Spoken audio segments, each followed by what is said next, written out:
What does matter is how the world views America.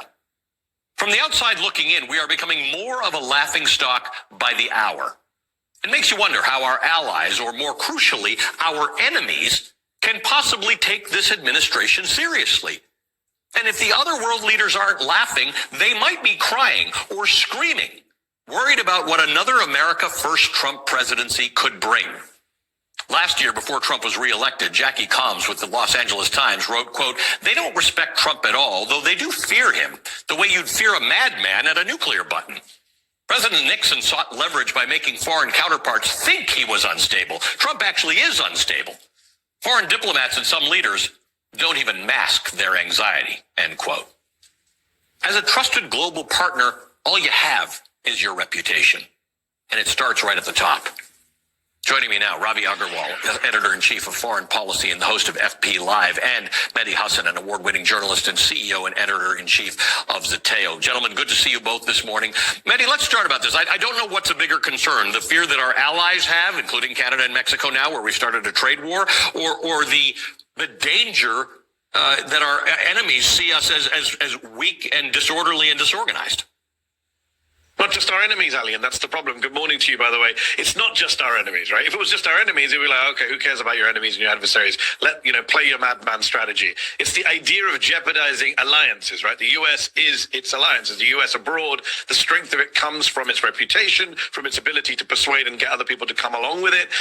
Picking fights with your allies. I mean, I was the guy, Ali, as you know, who was warning about, look, Trump is not a dove. If he comes back into office, we're at risk of greater conflict. Are they going to have a war with Iran? He's put a bunch of hawks in his cabinet like Hegseth and Rubio.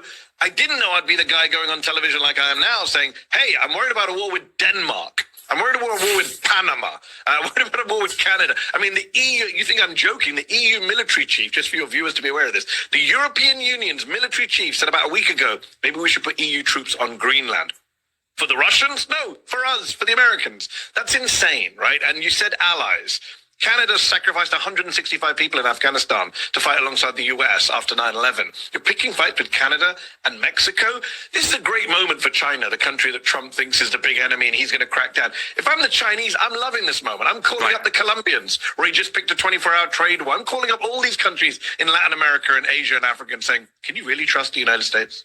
Yeah, no, and this is an important point to get to, Ravi, because there is opportunity for other people. If you always thought America was the solid ally, if you didn't doubt that your treaty, I mean, the USMCA, the treaty between Canada, Mexico, and Canada, followed NAFTA, which followed the free trade agreement between Canada and the US, which followed the Auto Pact. This is decades in the making. Hard-won allies and alliances and trade negotiations. If that's not worth the paper it's written on, what exactly is?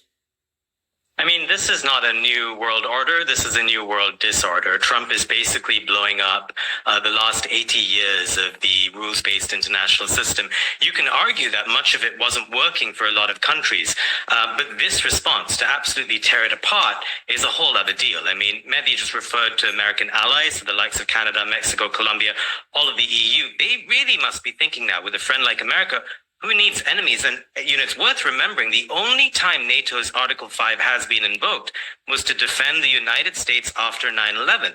But if you think of the world as divided into camps, you've got the allies, you've got the disruptors, for example, Russia, Iran, North Korea.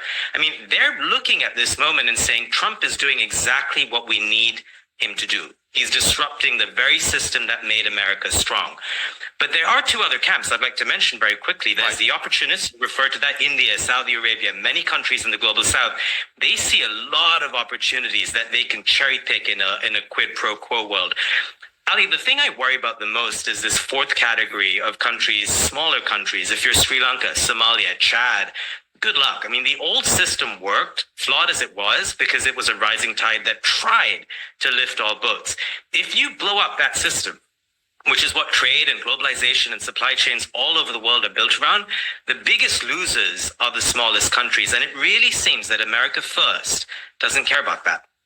This is an interesting point, Mehdi, because I think Ravi points out there are a lot of things about the 80-year-old world order that we're in that were not perfect, that didn't work, that were not entirely fair, and worthy of discussion and some degree of disruption. But that doesn't feel like what Donald Trump's doing. Donald Trump doesn't feel like I'm coming in to be a reformer to actually improve on some of these things that are broken. It feels like it's really just breaking the China itself. And part of this is our position on foreign aid that seems to be, I don't even know what it is right now. Some foreign aid seems to be frozen. There's some websites that are not working. I don't even know where we are in the world of foreign aid at the moment. So, Ali, a couple of things. One is, on the burn it down, you're 100% right. And that applies at home and abroad, right? There are people who voted for Trump at home because they legitimately did not like the system in Washington, D.C. They thought we have a corrupt political order. He'll burn it down. As you say, though, he's not a builder. He's a guy who just continues the chaos. Same abroad. A lot of us were very unhappy with the Biden administration's Middle East policies. I just came back from the Gulf, where they all think Trump is going to be better than Biden because Biden was so bad on Palestine and the rules-based order. But, of course, we know he won't be better. He's actually saying, let's clean out Gaza. He wants to make things worse. He does destroy things, not build things, despite pretending to be a builder. On the aid front, I'm so glad you raised that, Ali. I hope the viewers at home understand what is going on right now.